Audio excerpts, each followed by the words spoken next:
दोस्तों, स्वागत है एक बार फिर से आपका चैनल ड्रीम में। साथियों, आज हम देखेंगे जी के जीएस के 30 इंपॉर्टेंट क्वेश्चंस को। तो बनी रहिएगा वीडियो के अंत तक। और हाँ साथियों, यदि आपने अभी तक हमारा चैनल सब्सक्राइब नहीं किया तो चैनल को सब्सक्राइब कर बेल आइकन को दबा लें। साथियों, इसके पहले मैंने एक वीडियो अपलोड की थी, उसका 30 क्वेश्चन आप इस वीडियो के डिस्क्रिप्शन में देख लेना या वीडियो के प्ले लिस्ट में जाकर देख लेना। तो आज हम देख रहे हैं 31वां प्रश्न से लेकर ब्रह्म समाज के संस्थापक कौन थे। तो साथियों, राजा राम मोहन राय। अगर कभी आर्य समाज के पूछे तो इसी वक्त मैं भी वो भी बता दे रहा हूँ। आर्य समाज के थे स्वामी दयानंद सरस्वती। स्वामी दयानंद सरस्वती। भारतीय अंतरिक्ष कार्यक्रम के जनक कौन हैं। तो साथियों, डॉक्टर विक्रम साराभाई जी भारतीय अंतरिक्ष कार्यक्रम के जनक हैं। इसी तरह देखते हैं नेक्स्ट क्वेश्चन कि तुम मुझे खून दो मैं तुम्हें आज़ादी दूंगा, यह नारा किसने दिया था। तो यह सुभाष चंद्र बोस जी ने दिया था। तुम मुझे खून दो मैं तुम्हें आज़ादी दूंगा। बक्सर का युद्ध कब हुआ था। साथियों, इंपॉर्टेंट क्वेश्चन है, इस पर टिक कर लीजिए। बक्सर का युद्ध 1764 ईस्वी में हुआ था, यह याद रखिएगा, 1764 ईस्वी। माउंट एवरेस्ट पर 2 बार चढ़ने वाली प्रथम महिला कौन है। तो साथियों, संतोष यादव जी। संतोष यादव जी यह प्रथम महिला है माउंट एवरेस्ट पर 2 बार चढ़ने वाली। 2 बार इन्होंने चढ़ा है, इसको याद रखिएगा। देखते हैं अगला प्रश्न कि वास्को डी गामा का भारत आगमन कब हुआ। तो साथियों, 1498 वास्को डी गामा अपने भारत में आया था समुद्री मार्ग के द्वारा। सिख धर्म के संस्थापक कौन माने जाते हैं। तो साथियों, सिख धर्म के संस्थापक जो हैं वह गुरु नानक देव जी माने जाते हैं। कौन? गुरु नानक देव।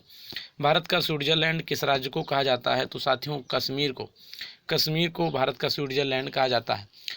एक क्वेश्चन यहाँ से याद रखिएगा, 370 हटने के बाद जम्मू कश्मीर में अब एक उपराज्यपाल हैं। वर्तमान में जम्मू कश्मीर के जो उपराज्यपाल हैं, जिस समय मैं वीडियो बना रहा हूँ इस समय है Manoj Sinha ji.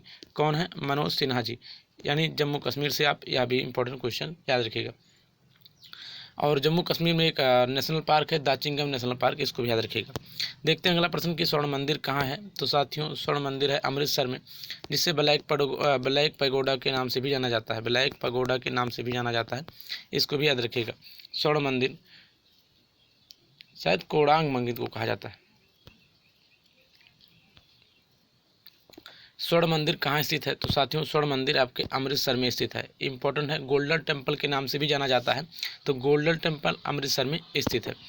Vasco D gamma कहाँ का रहने वाला था। तो साथियों, वास्को डी गामा पुर्तगाल का रहने वाला था। कहाँ का? पुर्तगाल का। लौह महापुरुष को कहा जाता है। तो सरदार वल्लभ भाई पटेल को लौह पुरुष के नाम से भी जाना जाता है। सर्वाधिक सीमाओं वाला देश कौन सा है। तो चीन, यानी चाइना सर्वाधिक सीमाओं वाला देश है। चीन की कैपिटल अगर आपसे पूछे तो चीन की कैपिटल है बीजिंग। क्या है साथियों? बीजिंग। चीन सबसे ज़्यादा गेहूं और चावल उत्पाद प्रमुख देशों में सबसे फर्स्ट नंबर पर चीन ही आता है। महाभारत के रचयिता कौन है। तो साथियों, महर्षि वेदव्यास जी महाभारत के रचयिता हैं। क्षेत्रफल की दृष्टि से भारत का सबसे बड़ा राज्य कौन है। तो साथियों, राजस्थान। अगर आपसे जनसंख्या के बारे में पूछे तो यूपी भारत में सबसे बड़ा जनसंख्या की दृष्टि से और क्षेत्रफल की दृष्टि से राजस्थान। भारत में सैनिकों को दिए जाने वाला सबसे बड़ा सैनिक सम्मान कौन सा है। तो साथियों, परमवीर चक्र। ओणम भारत के किस राज्य का प्रसिद्ध त्यौहार है। तो साथियों, ओणम भारत के जो प्रसिद्ध त्यौहार है वो केरल राज्य का है। केरल, ठीक ना साथियों, केरल का है। नेक्स्ट क्वेश्चन देख लेते हैं कि जनसंख्या एवं क्षेत्रफल की दृष्टि से विश्व का सबसे छोटा देश कौन सा है। तो जनसंख्या भी और क्षेत्रफल की दृष्टि से जो विश्व का सबसे छोटा देश है, वेटिकन सिटी। क्या नाम है इसका? Vatican city. पंजाबी भाषा किस लिपि में लिखी जाती है। तो साथियों, गुरुमुखी लिपि में लिखी जाती है। किस लिपि में? गुरुमुखी लिपि में। तो इसी वक्त मैं बता दे रहा हूँ कि हिंदी भाषा किस लिपि में लिखी जाती है। तो साथियों, हिंदी भाषा देवनागरी लिपि में लिखी जाती है। कलम का सिपाही किसे कहा जाता है। तो साथियों, मुंशी प्रेमचंद जी को कलाम का सिपाही भी कहा जाता है। भारत का सबसे प्रथम विश्वविद्यालय कौन सा है और उसकी स्थापना कब हुई। Very important question. तो भारत का जो सबसे प्रथम विश्वविद्यालय हुआ नालंदा विश्वविद्यालय, यह 450 ईसा पूर्व में बना था। 450 ईसा पूर्व में। और भारत का सबसे प्रथम विश्वविद्यालय नालंदा विश्वविद्यालय। भारत का राष्ट्रीय पशु कौन सा है। तो साथियों, बाघ।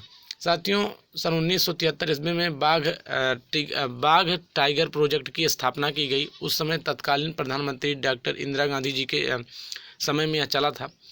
और वर्तमान समय में 1706 बाघ पूरे भारत में हैं। 1706 बाघ पूरे भारत में हैं, जबकि पूरे विश्व में 3200 बाघ हैं। इसको भी याद रखिएगा। भारत का राष्ट्रीय खेल कौन सा है? तो साथियों भारत का राष्ट्रीय खेल है हॉकी। और हॉकी का जादूगर, एक प्रश्न यहाँ से बनता है कि हॉकी का जादूगर मैं यहाँ लिख नहीं रहा हूँ, डायरेक्ट उत्तर बता रहा हूँ। अगर आपसे कभी भी एग्जाम में पूछे कि हॉकी का जादूगर किसे कहते हैं, तो मेजर ध्यानचंद को। और मेजर ध्यानचंद के जन्म दिवस पर ही 29 अगस्त को एक राष्ट्रीय खेल दिवस भी मनाया जाता है। राष्ट्रगान के लेखक कौन है? यानी जन गण मन का जो लिखना था वह रविन्द्रनाथ टैगोर जी ने लिखा था, यानी वह हमारा राष्ट्रगान है। और इसे अगर कभी भी पूछे कितने समय में गाया जाता है, तो 52 सेकंड। कितने? 52 सेकंड में राष्ट्रगान गाया जाता है। राष्ट्रगीत को सर्वप्रथम कहाँ और कब गाया गया? तो कांग्रेस के कोलकाता अधिवेशन में 1896 में सबसे पहले राष्ट्रगीत वंदे मातरम वाला जो गीत है राष्ट्रगीत हमारा, यह कांग्रेस के कोलकाता अधिवेशन में सबसे पहले 1896 में गाया गया था। राष्ट्रीय ध्वज के निर्माता कौन है? तो साथियों राष्ट्रीय ध्वज जो हमारा है, अगर कभी भी लंबाई और चौड़ाई में अनुपात पूछे तो 3:2 है, इसको भी याद रखिएगा। और अगर इसका जो निर्माता है पूछे कभी भी, तो पिंगली वेंकैया से मुझे याद आया, वर्तमान समय में भारत के उपराष्ट्रपति वेंकैया नायडू जी हैं, इसको भी याद रखिएगा। भारत के झंडा गीत विजयी विश्व तिरंगा प्यारा की रचना किसने की थी? तो साथियों श्यामलाल गुप्त पार्षद जी ने भारत के झंडा गीत विजयी विश्व तिरंगा प्यारा की रचना की थी। मानव द्वारा प्रयोग किए जाने वाले प्रथम धातु कौन से थे? तो साथियों तांबा को मानव सबसे पहले प्रयोग किया था। कार्बन का सबसे शुद्ध रूप कौन सा होता है? तो साथियों हीरा कार्बन का सबसे शुद्ध रूप होता है। अगर आपसे कभी पूछे कि एक्सरे के आविष्कारक कौन थे? तो साथियों रॉन्टजन थे।